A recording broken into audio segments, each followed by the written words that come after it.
Pernah ngebayangin hidup berubah total dalam satu kedipan mata?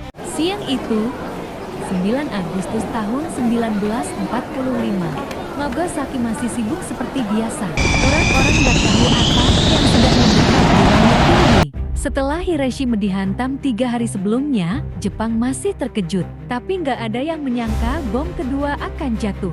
Jam-jam 11:02, pesawat menjatuhkan bom plutonium bernama Fat Man. Sekejap kemudian, cahaya menyilaukan muncul di seluruh kota. Diikuti ledakan dahsyat yang meruntuhkan bukit dan menenggelamkan rumah.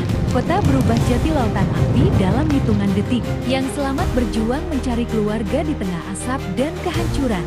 Nagasaki yang dulu tenang, ini jadi simbol luka terdalam perang dunia. Tapi dari tragedi itu, harapan perlahan tumbuh, dan dunia belajar bahwa perdamaian adalah satu-satunya jalan.